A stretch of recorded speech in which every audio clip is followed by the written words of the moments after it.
Греція не зможе передати Україні свої винищувачі F-16. Про це заявив прем'єр-міністр країни Кіріакос Міцотакіс. Таким чином, посадовець спростував інформацію, котра нещодавно з'явилася в ЗМІ. Він відзначив, що літаки необхідні Греції для убезпечення власної території, бо ж нині непрості часи. Також прем'єр-міністр відзначив, що Греція має сильні зв'язки з Росією на рівні релігії та культури, проте політику Кремля в Греції однозначно не підтримують. Греція – країна, яка не тільки поважає, але й захищає принципи міжнародного порядку. І вона завжди була на правильному боці історії. Так відбувається і зараз, коли Україна захищається від жорстокого російського вторгнення. Ми маємо історично сильні зв'язки з Росією, культурні, релігійні, але ми рішуче виступаємо проти кремлівського режиму. Я особисто відвідав Україну, був в Одесі.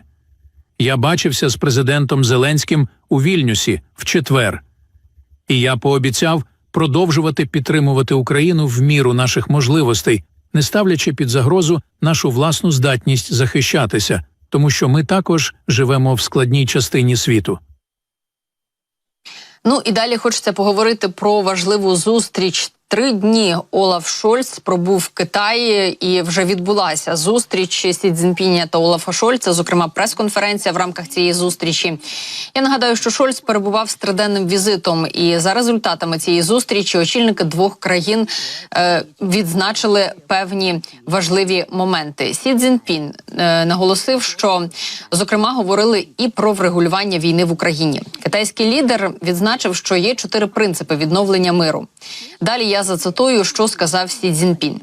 Він закликав країни зосередитися на підтримці миру і стабільності та утримуватися від пошуку корисливих цілей, а також охолодити ситуацію і не підливати масла у вогонь.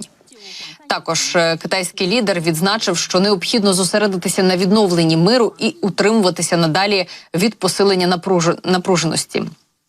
Сі Цзіньпінь також заявив про важливість зменшити вплив негативний на економіку країн від україно-російської війни. Ну, бачимо, що загалом такі досить загальні меседжі, якоїсь конкретики не було. Тим часом Еммануель Макрон відзначив, що він має певні конкретні пропозиції до китайського лідера. Французький президент наголосив, що він проситиме про сприяння щодо перемир'я на час Олімпійських ігор в україно-російській війні. Лідер Китаю через кілька тижнів приїде до Парижа. Я його попросив допомогти.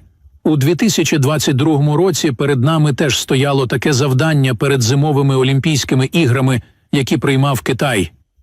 Тож це також може стати дипломатичним моментом задля миру.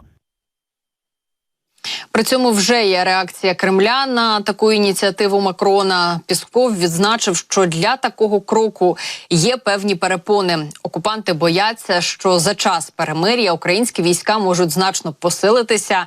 І от далі я зацитую, що сказав Пісков.